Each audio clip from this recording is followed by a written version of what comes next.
Good day, everyone. Good morning. Hello, Mapeh learners out there. Today is February 25, and it marks um, the commemoration of EDSA revolution. So as we sit back and relax for this national holiday, I am here, Maestro Esong, and I am Felipe Sobrepena Ramos from the Division of Taguig City and Pateros, and I am a Mapeh teacher of Senator Renato Companero Cayetano Memorial Science and Technology High School. Today, I'm going to bring you back all the topics about the four components of Mapeh, which is music, arts, education, physical education, and health. Sit back and relax, and we are going to embrace education in a new normal way. Let's go, learners!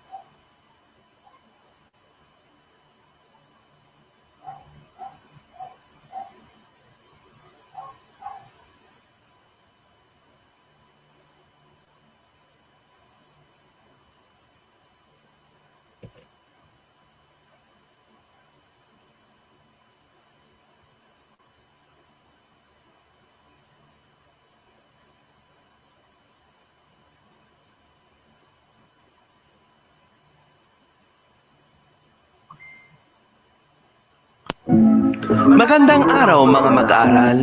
Ako si Maestro Philip Ramos, nag-aanyaya sa bawat isa sa inyo na samahan niyo ako sa panibagong paghihimay sa bawat talakayan tungo sa asignaturang Mapeh.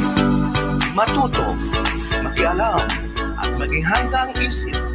Handa bukas sa pagtuklass ng music, arts, physical education, at health. Handa ka na ba? Handa na rin ako at tara na sabay-sabay tayong Kung bagong tunghay kayo sa channel na ito, maaari po sana kayo ay mag-subscribe at i-click ang notification bell upang kayo ay ma-update sa mga bagong labas na videos na maaaring makatulong sa inyo para sa sarili ninyong pagpapaunlad. Hello everyone. Welcome back to another discussion and activity, but before that, please do subscribe and hit the bell button for you to notify to our new video lesson.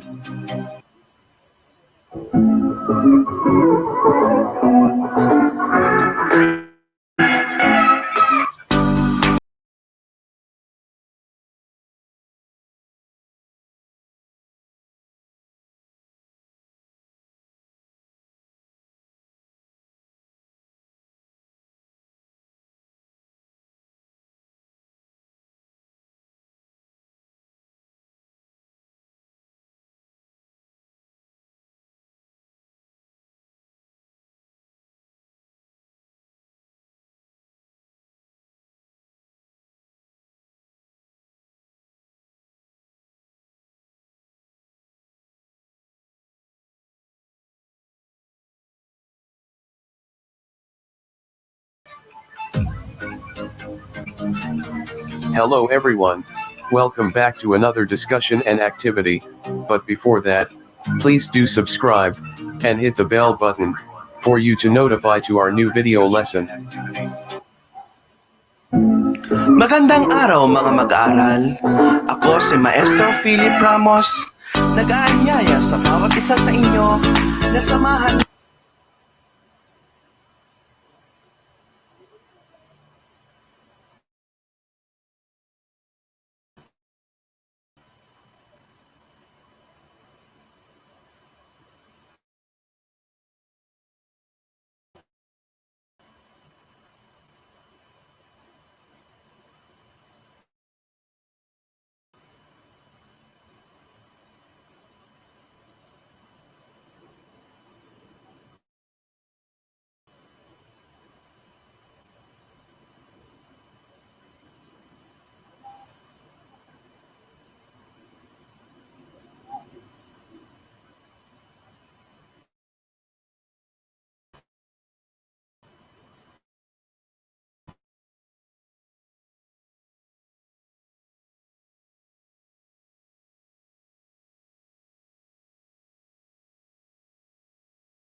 Good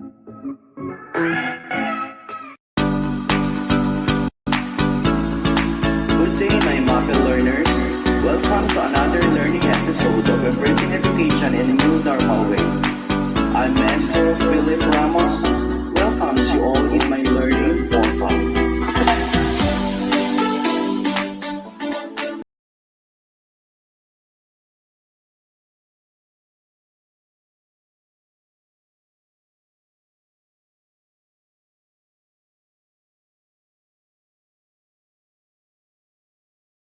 Upang kayo ay ma-update sa mga bagong labas na videos na maaaring makatulong sa inyo para sa sarili ninyong pagpapaunlad.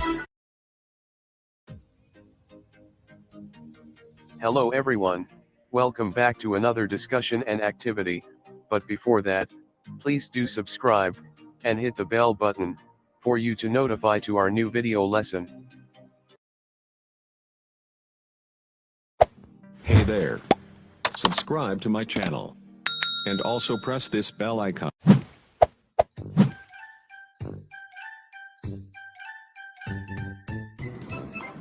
Magandang umaga mga ginigilo kong mag-aaral. Narito na naman ang inyong lingkod upang magbigay kaalaman tungkol sa mga aralin natin sa Mapeh. Nakaka-excite itong topic natin dahil ito ay tungkol sa sports officiating na alam kong marami sa inyo ay gustong-gusto ang mga sports activity at kailangang malaman ninyo kung paano ba ito i-officiate. Sports officiating is a tough job. Masyadong mahirap po ito. Yet, there are extraordinary rewards.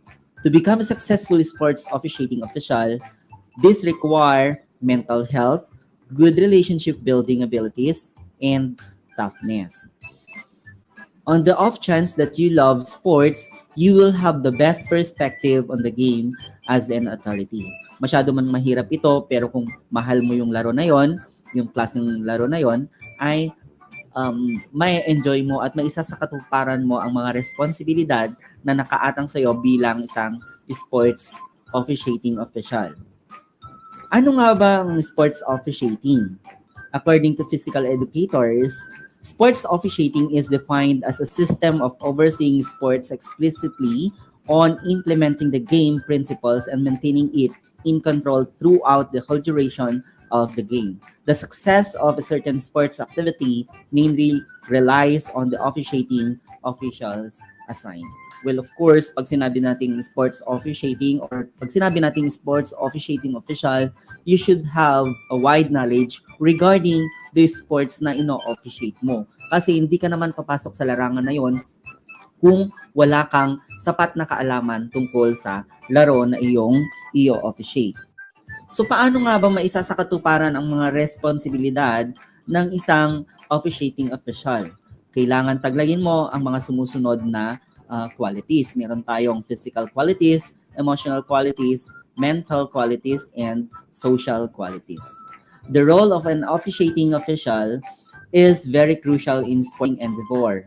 He defines the success or failure of a certain physical activity. It is therefore necessary for an aspiring officiating official to possess a number of qualities for him to meet the goal of having a satisfying, complaint-free, impartial, and successful game. So the first quality is physical qualities. These qualities refer to the physical attributes of an officiating official. Since an officiating official needs to catch up with every detail of what the athletes or players do on court, he needs to have a high level of fitness to be able to perform his job. To determine his level of fitness, he or she has to consider the following. First is physical fitness. And we said that physical fitness is the capacity of an individual to perform his or her daily tasks without undue fatigue and still has an extra energy for recreation and emergencies. Physical fitness is not achieved overnight. Alam nyo yan. One must work on with it, elevating his own level of fitness if he or she has to perform better in his chosen field of endeavor. Okay? Kailangan physically fit ang isang officiating official. Siyempre, tatakbo ka dun sa field or kailangang sumabay ka dun sa mga players. Hindi naman pwedeng ang isang officiating official ay naka-relax lang, nakaupo lang dun sa isang sulok. Kailangan, you have to be physically, for you to determine your fitness, you have to improve the following: the body mass index or your BMI, the PMHR and THR or the personal maximal heart rate and training heart rate. C, we have fitness or exercise program. And then the last one is nutrition and weight management. So yung mga yon dapat mong i-consider para matawag na ikaw ay physically fit para sa trabaho mo. Next is we have the emotional qualities. These qualities refer to the emotional readiness of an officiating official to perform his job in a game. He or she might have mastered all the rules and possesses a high level of fitness, but if the emotional attributes don't want him to perform the duties and responsibilities of an officiating official, failure is expected. Well, of course, bago ka sumabak bilang isang officiating official, you should know the rules of the game. And emotional attributes that an officiating official should possess includes confidence. So, kailangan sigurado ka doon sa mga rules or specifically doon sa mga violations na itatawag mo sa mga players. Hindi pwedeng ipakita mo or hindi ka pwedeng magpakita na hindi ka sure doon sa call or doon sa violation na itinawag mo doon sa specific player.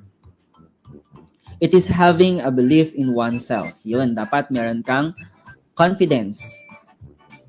Confidence can be situation specific, but practicing it through actual game immersions and observations of the game, officiating activities can help improve it. So yun, kailangan confident ka sa sarili mo bilang officiating official. Next is mental qualities. Just as physical and emotional qualities are essential, mental characteristics are also equally necessary. Mental toughness is the term used to refer to all the qualities pertaining to one's mental preparation in officiating a game. To be mentally tough requires one to stay focused, regulate one's performance, ability to handle pressure, awareness and control of thoughts and feelings, and one's command and control of the environment. Okay, so pag sinabi nating mental qualities, dapat na pag-aralan mo. Alam mo yung mga rules hanggang sa kaliit-liitang detalye ng game na pinasukan mo. You have the ability to focus, regulate one's performance, and ability to handle pressure. Hindi yung may nagrereklamo na or mayroong nag-question sa'yo, ay natataranta ka na rin or babaguhin mo na rin yung decision mo, specific player na yon. Hindi po ganon. Pag sinabi nating mental qualities, firm ka. Dahil alam mo, sigurado ka doon sa rules ng game na pinasukan mo. So, kailangang fair ka. Kasi, baka pag may nasilip sila na unfair judgment doon sa laro, ay magiging dahilan pa ito hindi pagkakaunawaan or sakit ng loob ng mga, especially yung mga natalong koponan. We also have the social qualities. Social qualities refer to the ability to deal with others at any given situation. Complaints are inevitable in a game. It is the ability of an officiating official to settle disputes without sacrificing the integrity of a game and the officiating team. To develop such qualities require practice just as the emotional qualities do. Surrounding oneself with people who make wise decisions, especially in officiating and divorce, might help one improve his or her decision-making skills. Pag sinabi natin social qualities, kailangan marunong kang mag-ayos ng mga disputes. Okay?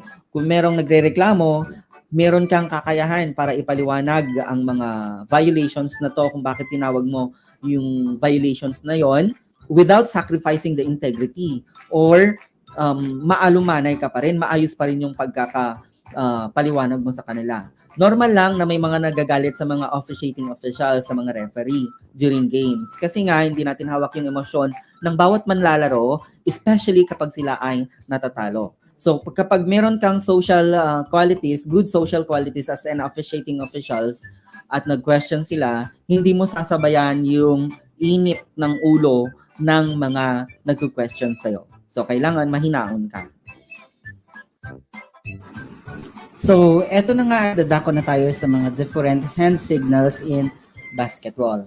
Huwag kayong mag-alala dahil sa susunod nating video ay tuturuan ko kayo kung kailan gagamitin ang mga iba't ibang hand signals na to, and at the same time, sasabihin ko din kung ano yung karampatang penalties para sa mga violations na ito.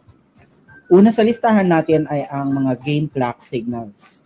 So kung makikita nyo dyan, stop the clock, ibig sabihin, or ang gagawin ninyo ay itataas lang yung kamay at naka-open palm siya. Susunod dyan ay stop the clock for foul. One clenched fist. Yan, tataas lang din, then close fist siya. Then start the clock, itataas yung kamay, then pababa, naka-open palm siya. Pangalawa naman ay ang scoring. For 1 point, 1 finger, flag from wrist. Okay, tataas yon. Then pangalawa ay ang 2 points, 2 fingers, flag from wrist. Pag 3 points naman, itataas yung kamay with 3 fingers extended. 1 arm lang yung itataas kapag ito ay attempt. At kapag ito ay successful, 2 arms yung itataas with 3 fingers extended. Okay? So sa substitution naman, for substitution and timeout, substitution, cross 4 arms. So makikita nyo sa picture. And then, beckoning in, 1 palm, wave towards the body.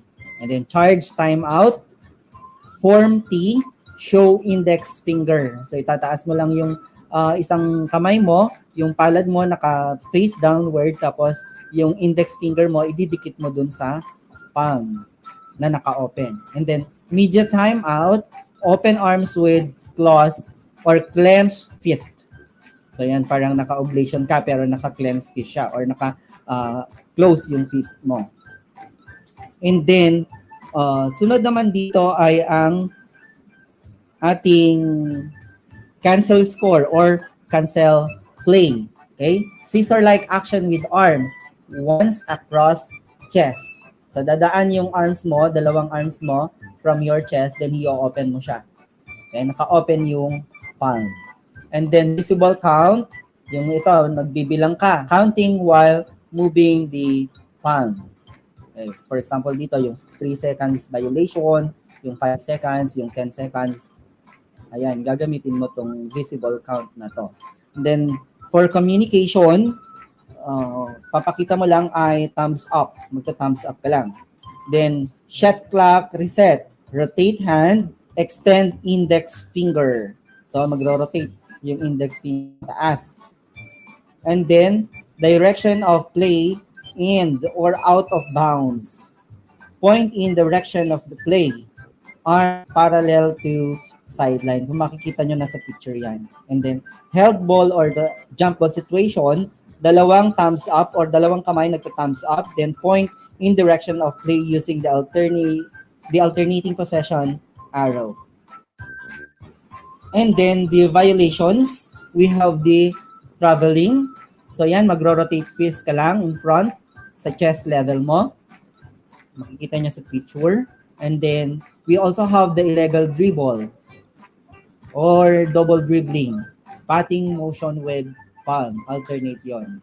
And then, the illegal dribble or carrying the ball, half rotation with palm. Papakita mo lang yung palm mo, may direction siya. And then,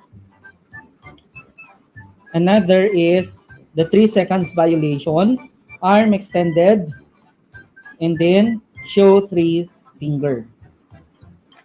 And then, ito naman, kapag 5 seconds, 5 fingers yung ipapakita.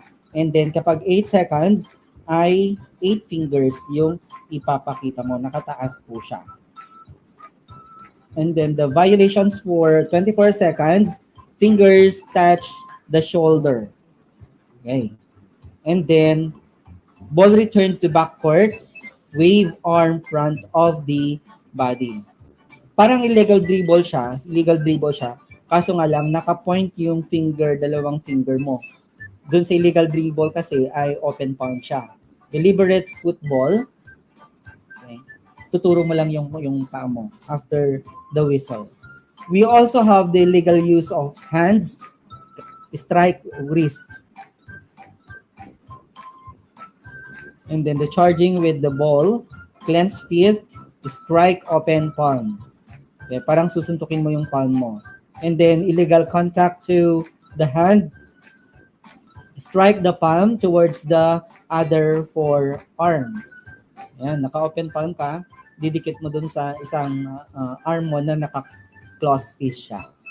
And then, excessive swinging of elbow, swinging elbow backwards. Ito naman yung signal niya.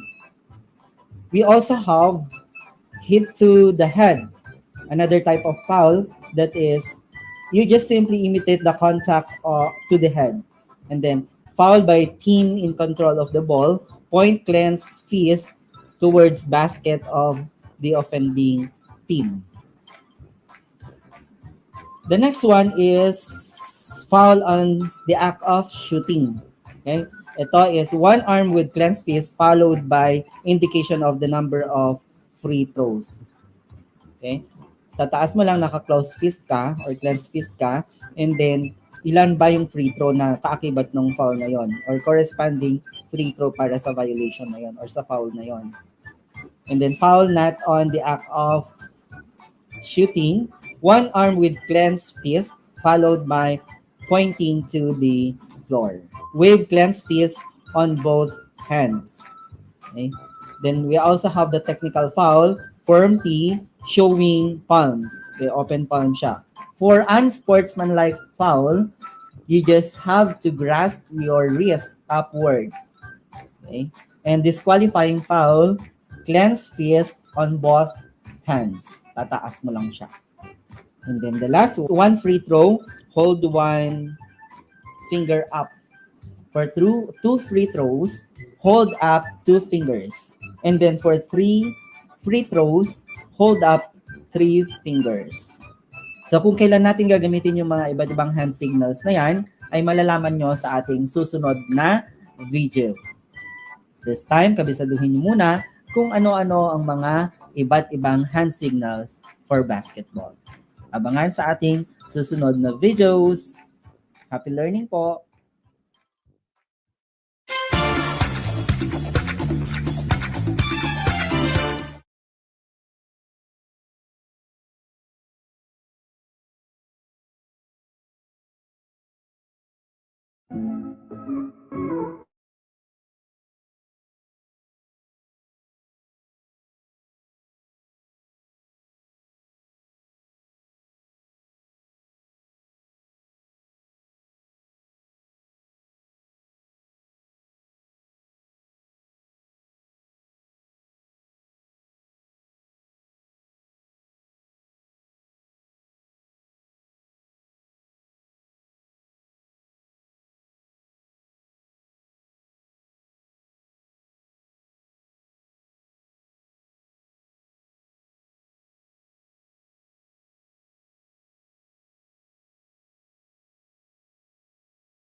Hello everyone, welcome back to another discussion and activity, but before that, please do subscribe, and hit the bell button, for you to notify to our new video lesson. Hey there. Subscribe to my channel. And also press this bell icon.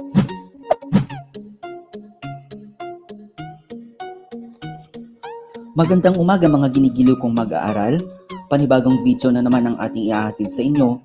Ngayong oras na ito, panibagong paglalakbay sa mundo ng sining ang ating tatalakayin.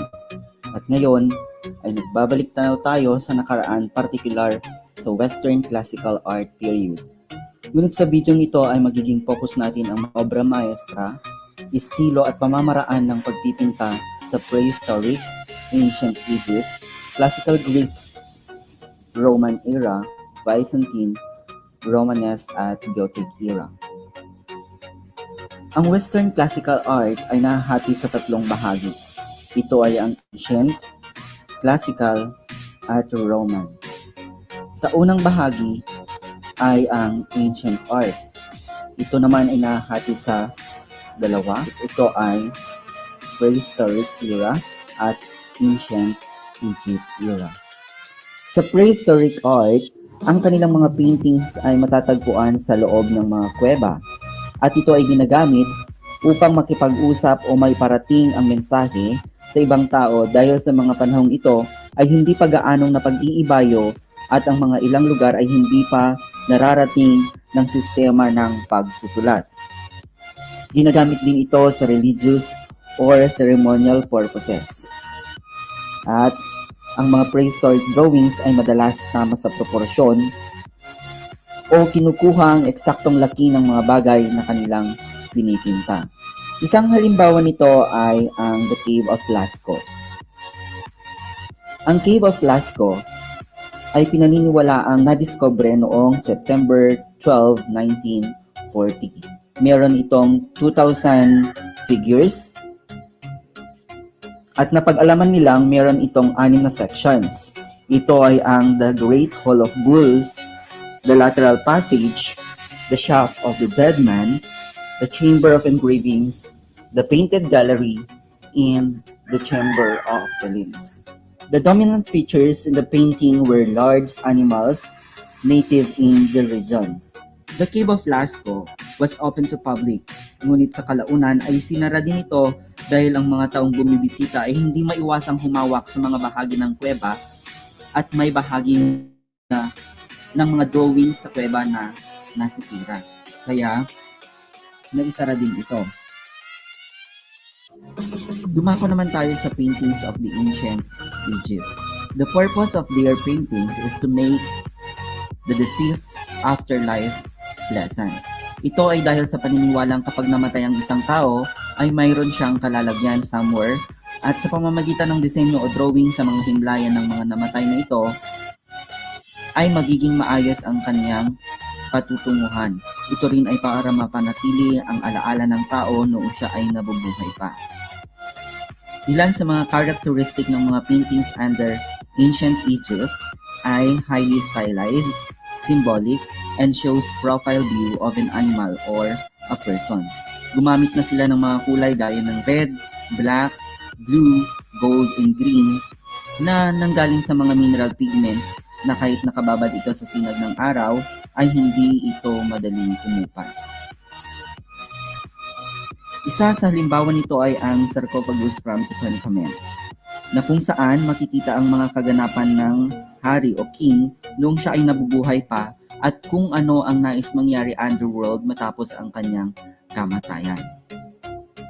Sunod dito ay ang classical art na nahati naman sa dalawang bahagi. Ito ay ang Classical Greek era at Roman era. Under Classical Greek era, paintings were commonly found in vases, panels, and tombs. They depict natural figures of their mythological beliefs and battle scenes and everyday scenes. So madalas, ang mga subject sa mga paintings sa classical Greek era ay ang mga pakikipagdigma or yung mga araw-araw na pamumuhay ng mga tao nung panahon na yon. Sa classical Greek era, natuto silang gumamit na fresco. Ano tong fresco na to?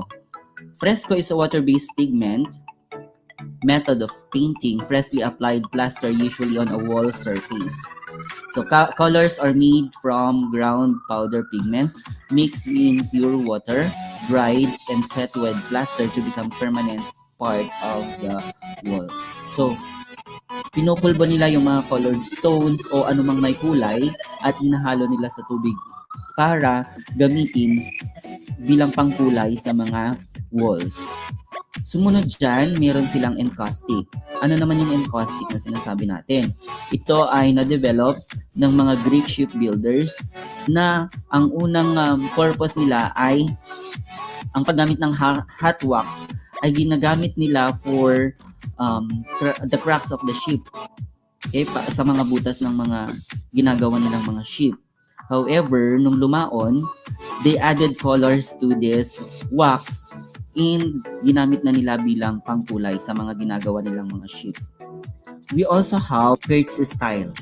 Ang Kurtz style is a vase painting method referred to as Kurtz vases. Ang Kurtz vases are red pottery figured named from the place it was found. So, meron tayong 4 na halimbawa ng mga Kurtz vases. Number 1 is FELIPE, which is the wine container. Sunod dyan ay ang Lecanis, a low bowl with 2 horizontal handles. Nakikita niya sa pictures. Pangatlo ay ang Lebes Gamicos with high handles and lid used to carry a bridal bath. And then the last one is the crater or a bowl used for mixing wine and water. Madalas ang mga ipinipinta nila sa mga vases nito ay scenes from the life of women at natutunan na rin nilang gumamit dito ng technique na tinatawag nating polychromy. Ang polychromy ay ang paggamit ng mga iba't ibang kombinasyon ng kulay, especially the brilliant ones, at ginagamit nila ito in a creative manner. Isang halimbawa ng paintings from classical Greek era ay ang panel painting. What is panel painting? Ito ay ang pagpipinta sa mga flat panels of wood that can be small, single piece, or several panels joined together. So, isa dito ay ang pizza panel, which is considered the earliest known panel painting. So, gumagamit sila dito ng different pieces of wood. Pwedeng isa lang, doon sila nagpipinta sa piece of wood na yon. O di kaya, kapag malaki-laki ang gusto nilang masterpiece, gumagamit sila ng several pieces of wood at pinagdidikit-dikit ito to come up with a masterpiece. Dito din sa classical Greek era, meron tayong tomb or wall painting. Okay, they use the method of fresco with tempera or water base and encaustic in a limestone mortar. Isang halimbawa ng wall painting ay ang Tomb of the Diver. Kung mapapansin niyo, bihira na lang ang mga na-revive or natagpo ang mga halimbawa ng mga painting na to since ang mga ilan ay gumamit ng water-based pigment na hindi naman masyadong nagtatagal, unlike yung mga inuukit sa mga kuweba. Nasisira din ito sa pagdaan ng panahon. Kaya kokonti na lang yung nakikita natin ngayon. And aside from that, ang mga ilan ay gumamit sila ng panel of wood. At wala namang panel of wood na magtatagal ng 100 years. Dumako naman tayo sa Roman era. Under Roman era, meron tayong 3 bahagi nito, which is the Byzantine, Romanesque, at Gothic era. Sa Roman era, most of paintings in this era were imitated from Hellenic Greek paintings in fresco technique, in brightly colored backgrounds, division of the wall into multiple area, or the what we call tic-tac-toe design, and the multi-point perspective. Isa sa pinaka-kilala dito sa Roman era ay ang disenyong mosaic. A mosaic is an art process wherein an image is created using an assemblage of small pieces of colored glass, stones, or other materials. Ginagamit na natin to dati pa, kahit nung mga elementary tayo, gumagamit na tayo ng mosaic. At ang madalas na ginagamit natin ay yung eggshell. So alam na natin kung anong itsura ng mosaic. But during those times, ang mosaic ay ginagamit nila sa floor design or sa kanilang mga walls. Isa rin sa mga characteristic ng paintings under Roman era, gumamit na sila ng landscape painting. At ang kanilang mga subjects ay still animals, everyday life, still life, mythological subjects, and portraits. At nandiyan na rin yung landscape. Pinakatanyag na halimbawa ng Roman era painting ay ang Head of Alexander.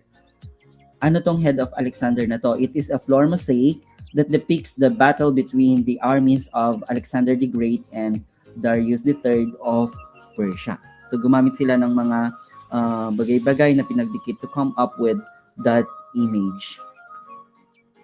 Sa Byzantine painting, lively styles of painting is still there. However, ang kanilang mga subjects na dito ay about Christian.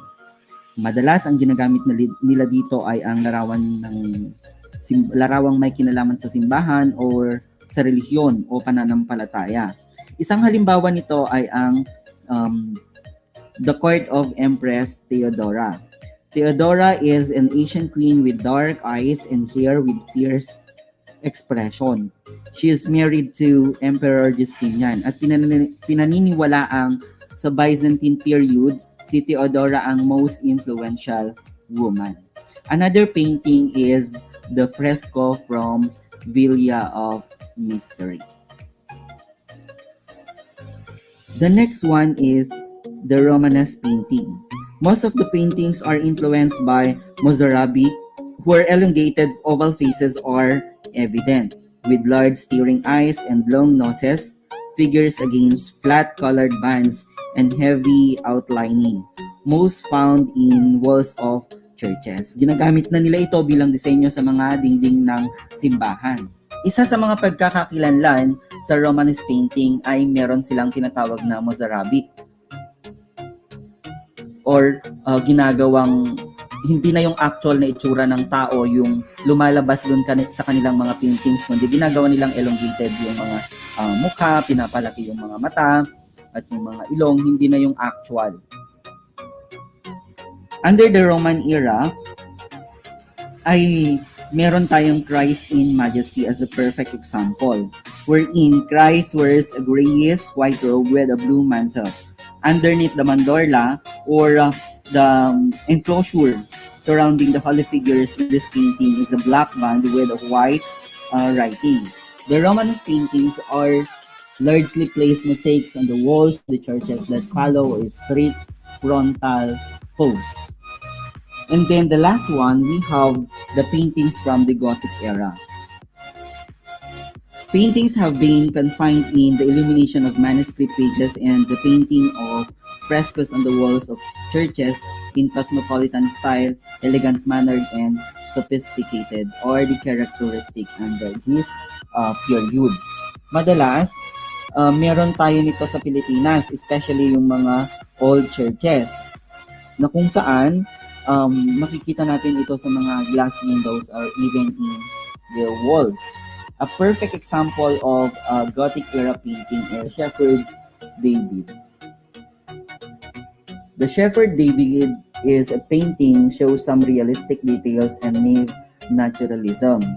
Dito din sa Gothic era ay gumagamit sila ng mga paintings sa stained glasses to transform the vast stone interiors with warm and glowing color and at the same time to instruct Christians in their faith.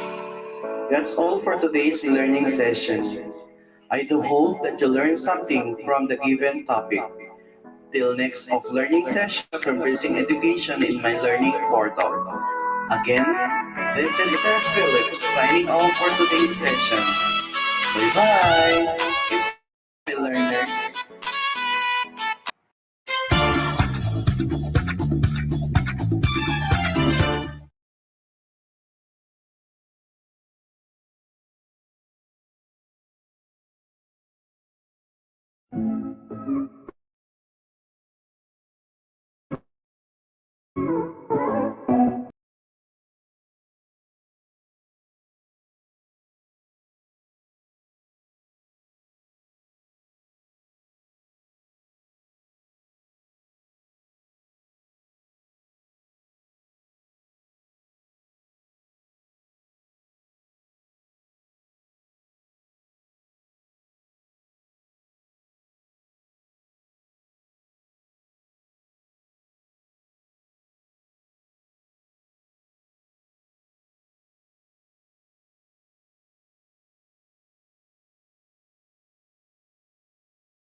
Hello everyone, Welcome back to another discussion and activity, but before that, please do subscribe, and hit the bell button, for you to notify to our new video lesson.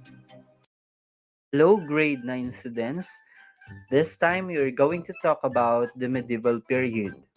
Medieval period happened during the 700 to 1400 BC. Medieval period is also known as Middle Ages or Dark Ages that started with the fall of the Roman Empire. During this time, Christian church influenced Europe's culture and political affairs. During this period, monophonic plain chant or the Gregorian chant came across the history. Now, what is monophonic plain chant or the Gregorian chant? Monophonic plain chant is the official music of the Roman liturgy, or more precisely, it is the official sung prayer of the Roman Catholic Church. I repeat, monophonic plain chant or the Gregorian chant is the official music of the Roman liturgy, or more precisely, it is the official sung prayer of the Roman Catholic Church. It was named after Pope Gregory I, who made this approved music of the Catholic Church. Pope Gregory's action made this monophonic plain chants reach its popularity. This monophonic plain chant was originally transmitted orally. However, scholars agreed to put it in notation to assist dissemination of chants across Europe. This made the transmission or the transfer easier among Christians. There are different characteristics of Gregorian chant. First is monophonic. Monophonic means there is only one voice. There is no harmony. The voices of the singers sing the same words at the same time with the same melody. In short, the many voices are united into one or in unison. Monophonic plain chant is a free meter. This means there is no exact time signature. Nearly all other forms of music have metrical rhythm. This means that there is a regular repeating rhythm. For example, dance music. It has to have repeating predictable beat, and this is not the case on the Gregorian chant. Rather, it has free rhythm. The reason for this is that the music is wedded with the liturgical text, which is usually prose speech. Think of a speech. Does it have a rhythm? Yes, it has, of course, but it is different from the regular recurring rhythm of, say, a clap. Therefore, chant has rhythm, but it is that of the natural rhythm of prose speech that is totally different from what we are used to hear in most other forms of music. Music with a strong feels on the carnal part of a man. It affects the passions. This can easily be demonstrated by playing music with a strong beat in any room full of preschoolers. They will move with the music. While Gregorian chant, it appeals more to the intellect and the spiritual faculties, which is its real purpose. The third one is it is rhythmic, which is written in the scales of very particular sound, which serve to wake varied feelings like withdrawal, happiness, sadness, and serenity. When we say modal, we also refer to a type of musical scale coupled with set of characteristic melodic behaviors. Okay? So next is Gregorian chant is based on Latin liturgy. The chants are taken from psalms, gospels, or prayers that are written in Latin, the language of the Roman Empire. Next is the use of noom notation. On the notation made by the scholars or composers for the purpose of transmitting it to the other Christians, they use noom notation. When we say noom, Gregorian chant is written on a stave of 4 lines, as you can see in the illustration. It has 4 lines, not like those that we use today, which has, of course, 5 lines. Aside from that, the notes are in square shape and that they are all receiving the same or equal value except if they are joined by a horizontal line. Gregorian chant is sung in a cappella or without any accompaniment. However, in the last few centuries, chant has been sung with organ accompaniment to support weak singing or out of belief that is too plain in its natural state. Aside from the Gregorian chant, we also have the troubadour music, which is found outside the church. During the latter part of the medieval period, secular music, which was not bound by Catholic tradition, emerged. And this is the troubadour music. Most of these songs were performed across Europe by groups of musicians called troubadours. Now we have the characteristics of troubadours. First is it is monophonic. When we say monophonic, just like the Gregorian chant, regardless of the numbers of singers, they sing in one voice or one melody or in unison. Sometimes it is with improvised accompaniment or they would gather materials to produce beat as an accompaniment while singing this secular music. Next, it tells chivalry or courtly love. The theme sometimes tells about love story of a horseman, a nobleman, or knight. Next is it was originally from French and they are written in French language.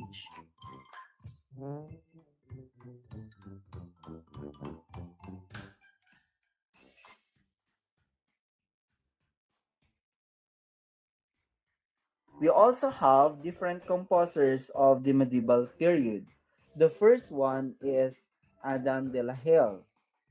He is from France and he was born in 1237 and died in 1288.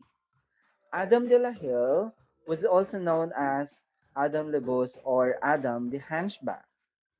He was the son of a well-known citizen of Arras, Henry de la Hale.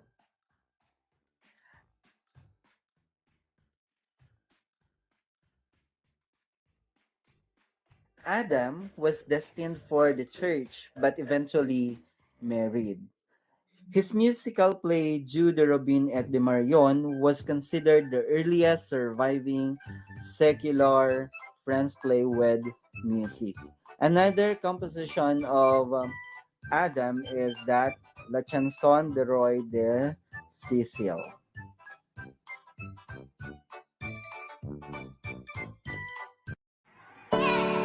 That's all for today's learning session. I do hope that you learned something from the given topic. Next of learning session of Embracing Education in My Learning Portal. Again, this is Sir Philip signing off for today's session. Bye-bye! Keep safe, Mapeh learners!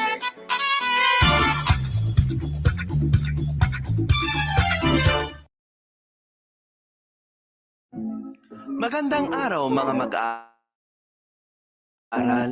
Ako si Philip Ramos, nag-aanyaya sa bawat isa sa inyo na samahan niyo ako sa panibagong paghihimay sa bawat talakayan tungo sa asignaturang Mapeh.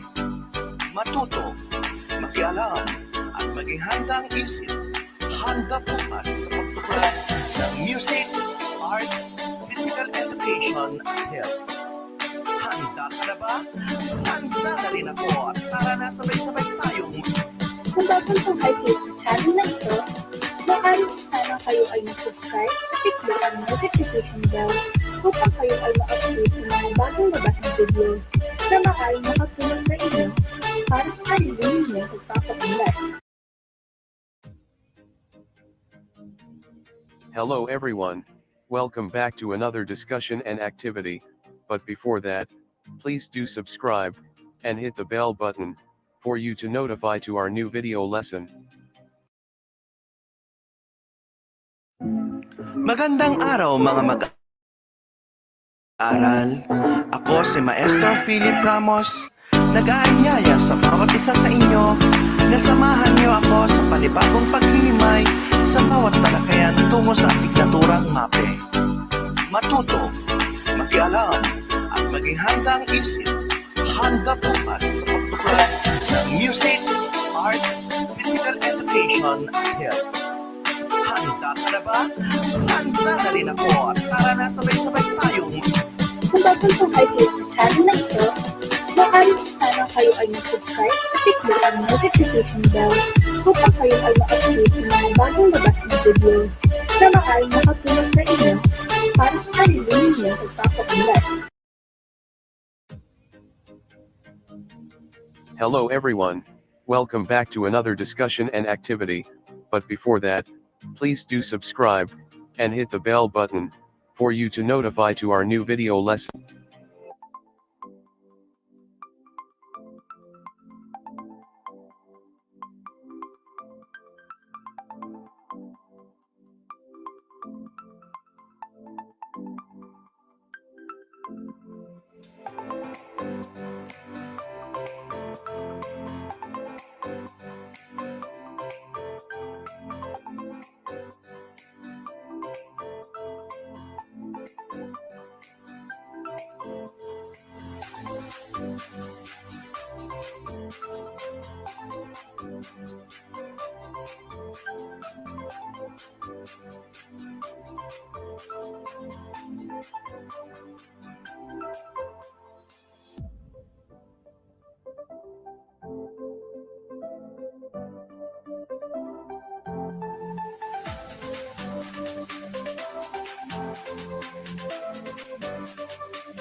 Magandang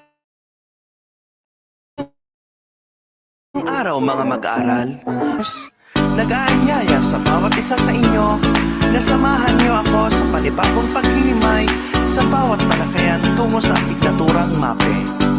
Matuto, makialam, at maging handa ang isip. Handa bukas sa pagtuklas ng music, arts, physical education at health. Handa ka na ba? Handa na rin ako at tara na sabay-sabay tayong Kung bagong tungkol kayo sa channel na ito, maaari po sana kayo ay mag-subscribe at i-click ang notification bell upang kayo ay ma-update sa mga bagong labas na videos na maaaring makatulong sa inyo para sa sarili ninyong pagpapaunlad. Hello everyone, welcome back to another discussion and activity, but before that, please do subscribe, and hit the bell button, for you to notify to our new video lesson. Good day, my dear learners. For this video, we are going to discuss the Renaissance period that happened after the medieval period, particularly during the 1400s to 1600s. When we say Renaissance, this term comes from the word renator, which means rebirth, revival, and rediscovery.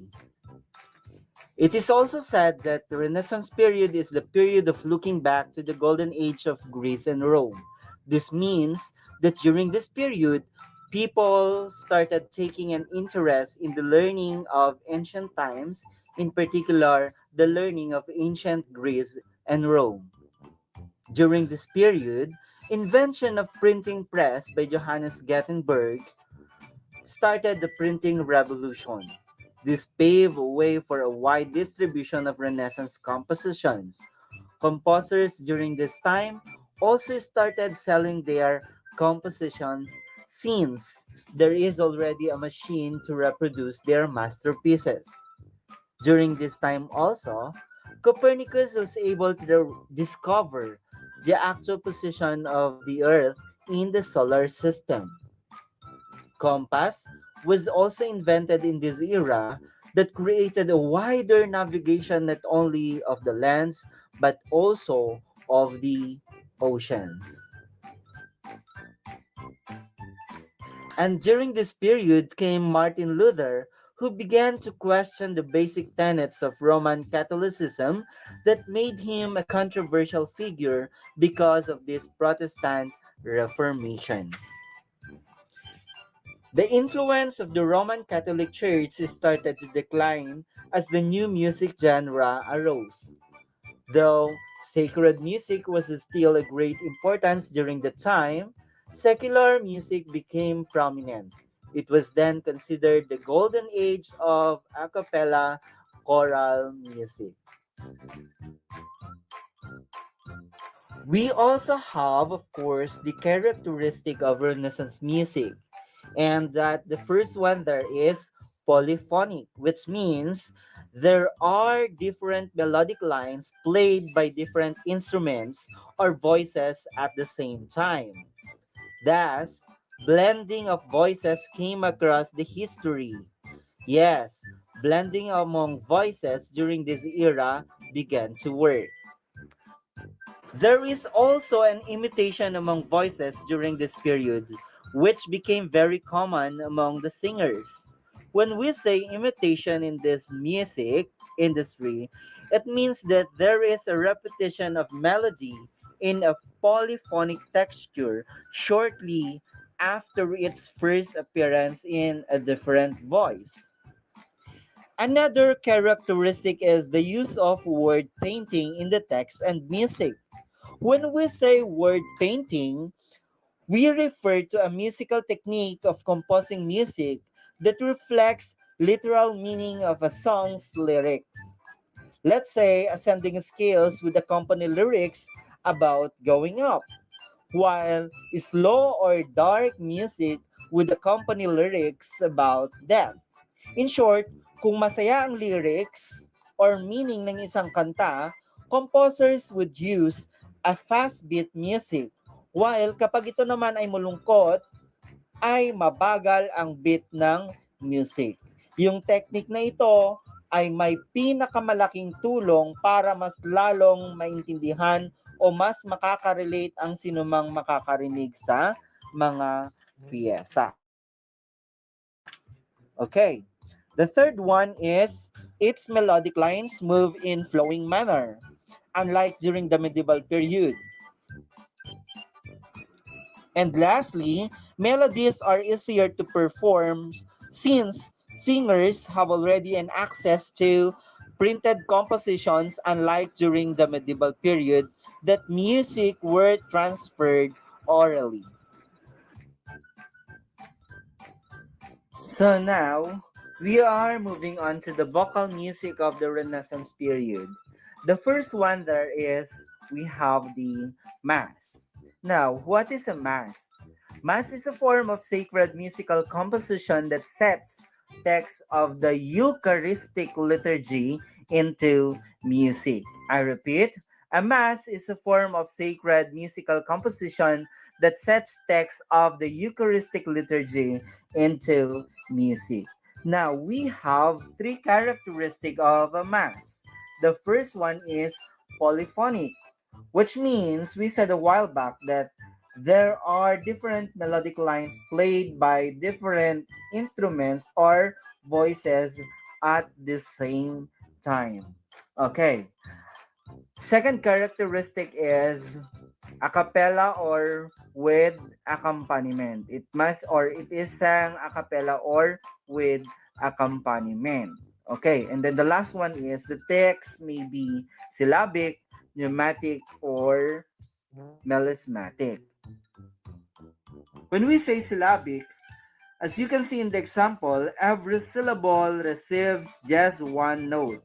Let's say the word twinkle, which is equivalent to two syllables.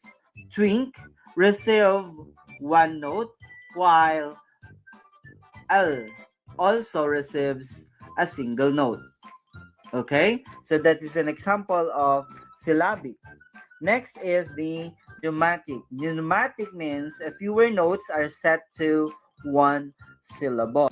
When we say pneumatic, two notes are assigned to a syllable.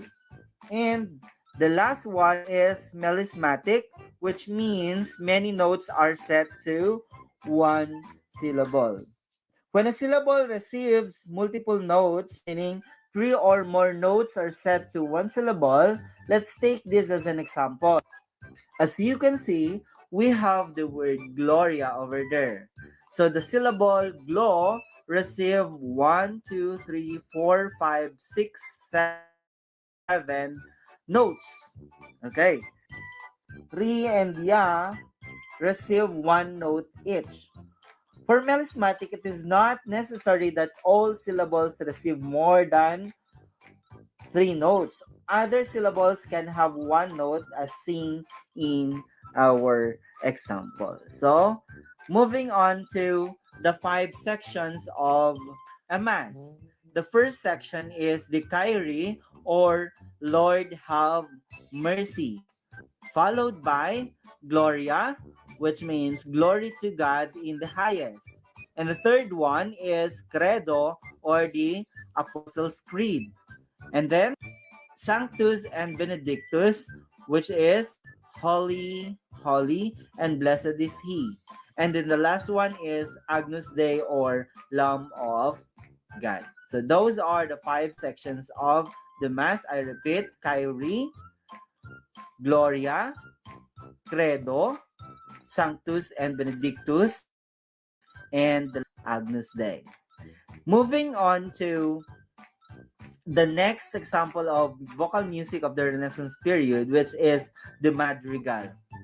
Madrigal is a secular vocal polyphonic music composition which originated from Italy. It was written in a poetic text and sung during courtly gatherings. Okay, for this, madrigal was considered the most important secular form during the Renaissance period. We have the characteristic of the madrigal. The first one is polyphonic. Okay, we have defined polyphonic a while back. Next is it is sung a cappella. Third is through composed. And the last one is frequently in 3 to 6 voices. An example is April is in My Mistress Face by Thomas Morley. Okay. Moving on to the different composers of the period. The first one there is we have Giovanni Pierluigi da Palestrina. Giovanni is said to be the greatest master of the Roman Catholic Church music during the Renaissance period. Majority of his compositions are sacred music. He was committed to sacred music and has keen interest in satisfying the desires of the church leaders in the 16th century. Palestrina's Pope Marcellus Mass is held up as the perfect example of Counter-Reformation style, and we have the Kyrie as the first part of the first 2 sections of the Pope Marcellus Mass. His career reflects his commitment to the music of the church. He received his early training and spent the majority of his career in various churches in Rome, including the Pope's Chapel. He was an organist and the choir master at both the Sistine Chapel and at St. Peter's Basilica, which may have influenced in his distinctively pure and restrained style in musical compositions. Palestrina also served as an organist in St. Agapito.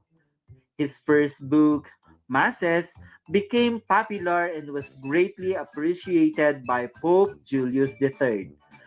Palestrina has 2 sons but lost them both during the plague epidemic that struck Rome in 1570s. He had planned to become a priest but eventually changed his mind and married a wealthy widow. This improved his wealth and enabled him to pursue a musical career for the rest of his life. Next is we have Thomas Morley. Thomas Morley is the son of a brewer and who was born in Norwich, East England. He was a singer in the local cathedral from his boyhood, and he became a master chorister there in 1583. Thomas Morley was the most famous composer of secular music in his time. He was a singer in the local cathedral during his childhood and was believed to have studied music with William Byrd, an Elizabethan composer of sacred music. He received his bachelor's degree in Oxford and became an organist at St. Paul's Cathedral in London. He tried imitating Beard in his early works but veered toward composing madrigals that show a variety of color, form, and technique. Most of his madrigals are light and easy to sing with some aspects of Italian style. His Musica Transalpina, a collection of Italian madrigals fitted with English text, was published by Nicolas Young in 1588. Shortly after, he began publishing his own collection of madrigals and made significant contributions to the history of music. Some of his works include Fire, Fire, My Heart, Sing and Chant It, Fantasy, and It Was a Lover and His Last. So that's all. I hope you have learned a lot in this video. For the next video, we are going to talk about the Baroque. Thank you and have a good day.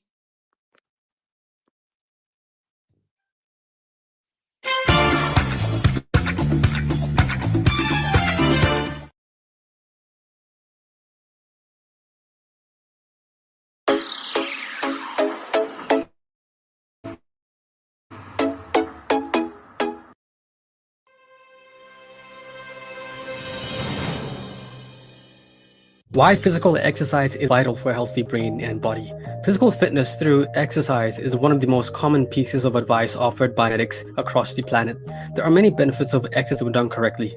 Some of the most common include improved blood flow, general body fitness, weight loss, and stress relief. This video seeks to focus on some of the direct benefits of exercise on the brain and the body. So, exercise and the brain. Well, according to an article published by the Harvard Health blog, exercise helps the brain both directly and indirectly.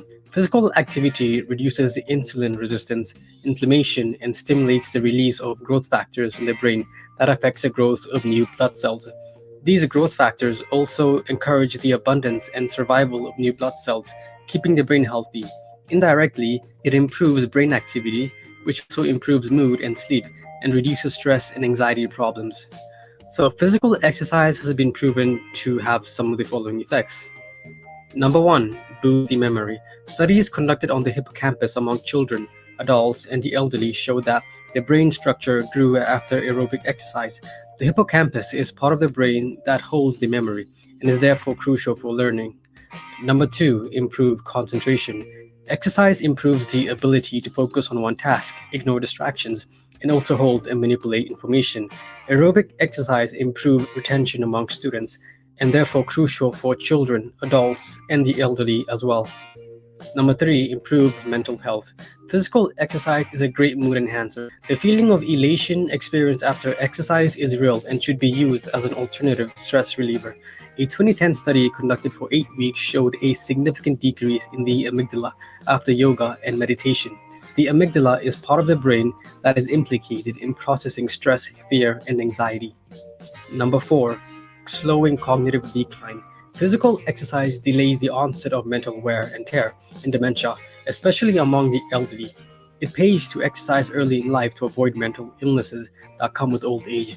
A study published on the neurology suggested that women who are physically fit in their middle ages were 88% less likely to develop dementia than their peers who were only moderately fit.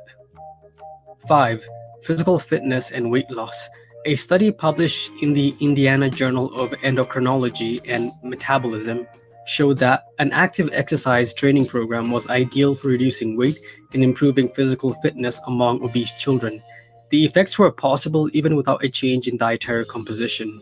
Number 6, protection of the body against age-related decline.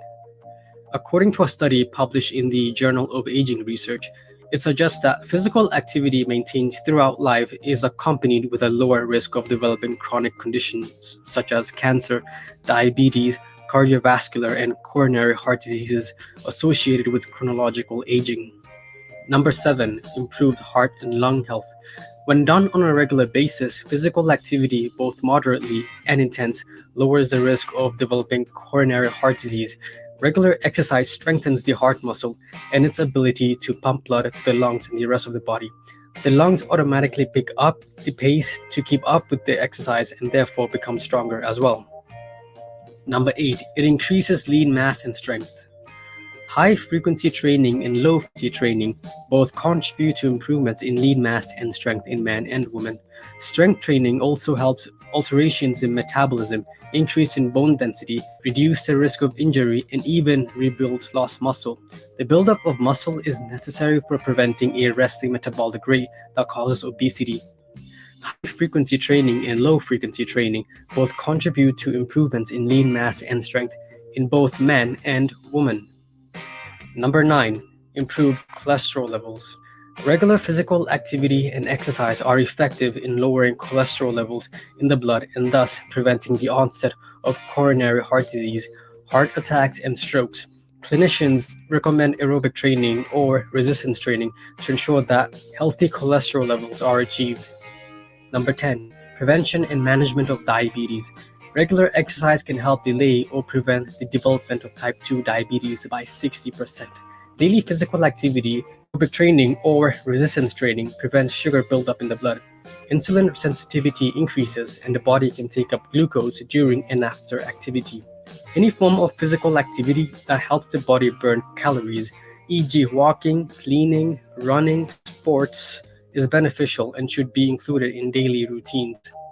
So in conclusion, daily physical activity and a variety of exercises have significant improvements on the brain and the body among children, adults, and the elderly. Therefore, it is important to include regular exercise in our daily routines to maintain a healthy body and also to prevent lifestyle diseases.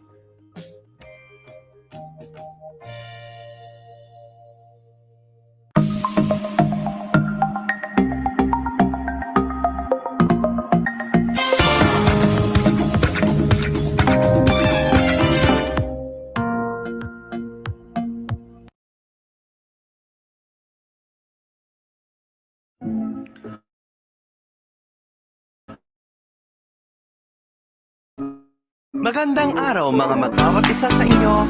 Nasamahan niyo ako sa panibagong paghihimay sa bawat talakayan tungo sa asignaturang Mapeh. Matuto, makialam, at maging handang isip. Handa bukas sa pagtuklas ng music, arts, physical education, at health. Handa ka na ba? Handa na rin ako at tara na sabay-sabay tayong Kung bagong tunghay kayo sa channel na ito, maaari po sana kayo ay mag-subscribe at i-click ang notification bell upang kayo ay ma-update sa mga bagong labas na videos na maaaring makatulong sa inyo para sa sarili ninyong pagpapaunlad.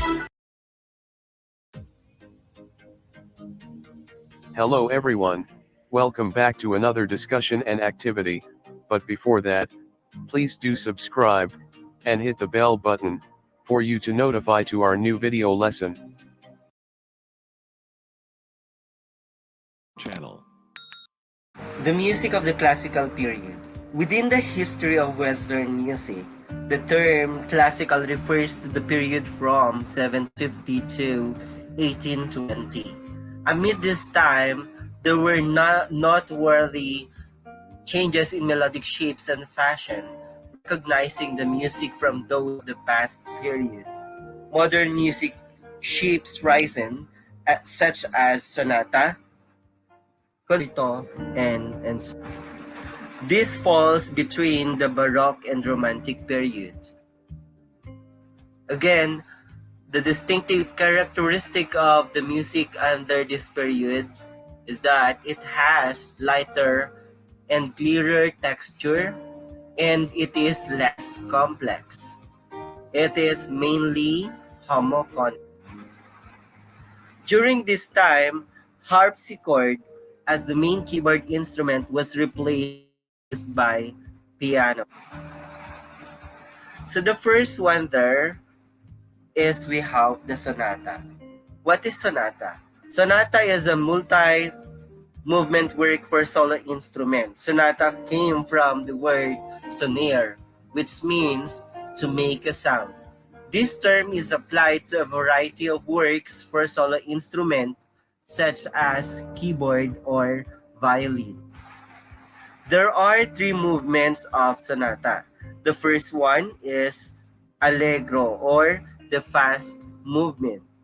Second one, we have andante or the slow movement. And the third is the minuet.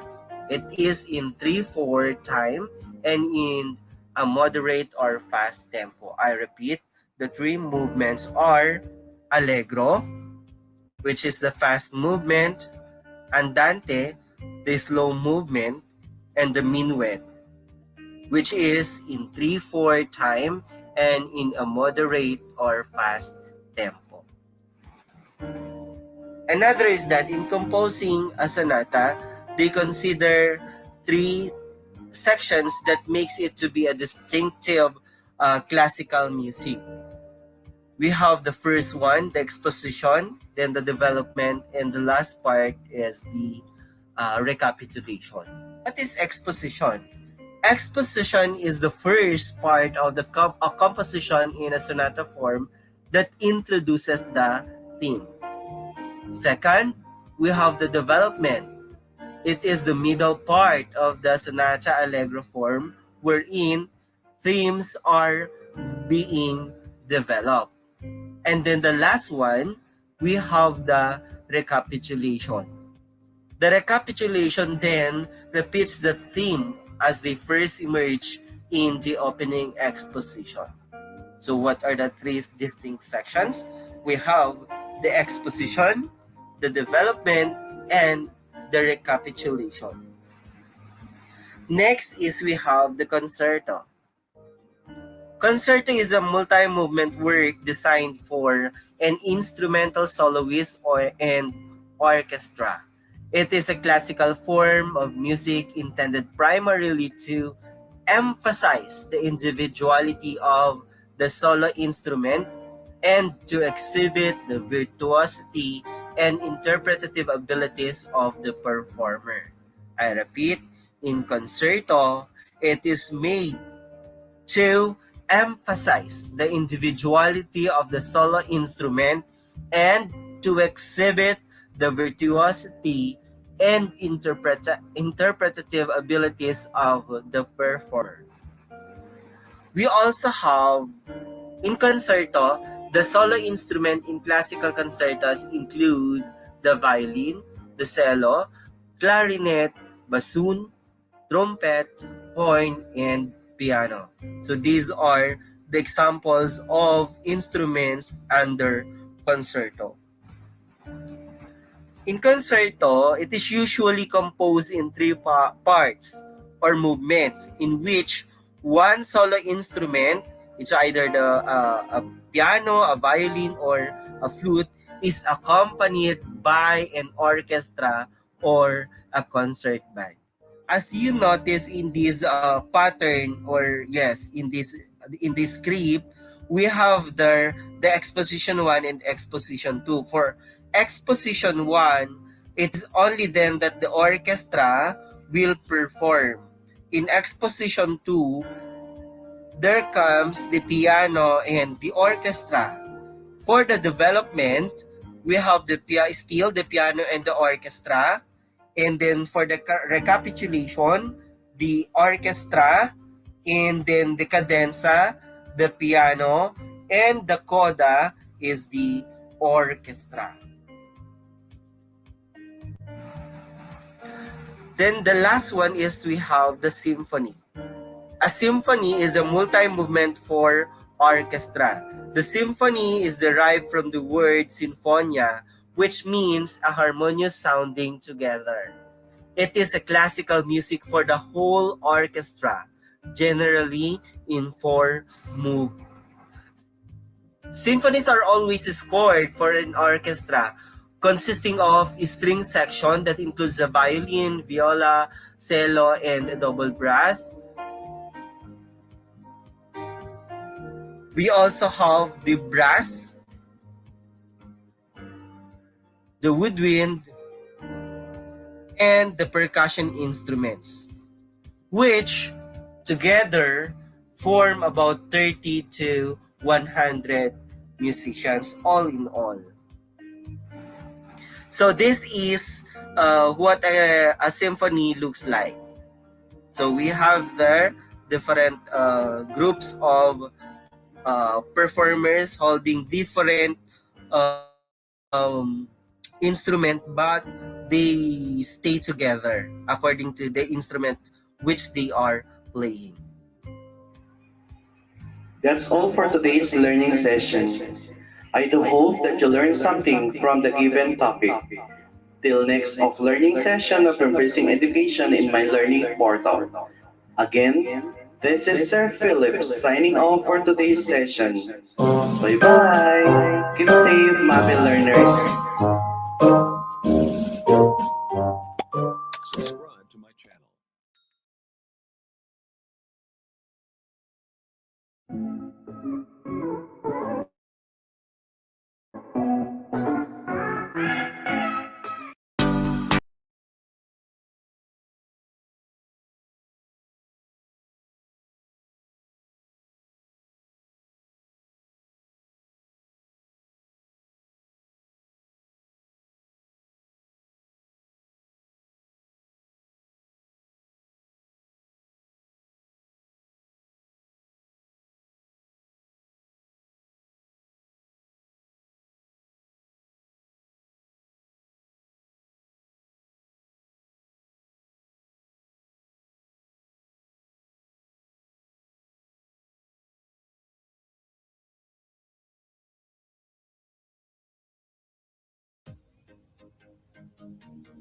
Hello everyone, welcome back to another discussion and activity, but before that, please do subscribe, and hit the bell button, for you to notify to our new video lesson.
Hello everyone, welcome back to another discussion and activity, but before that, please do subscribe, and hit the bell button, for you to notify to our new video lesson.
Kung bago lang kayo sa channel na ito, maaari po sana kayo ay mag-subscribe at i-click ang notification bell upang kayo ay ma-update sa mga bagong labas na videos na maaaring makatulong sa inyo para sa sarili ninyong pagpapaunlad.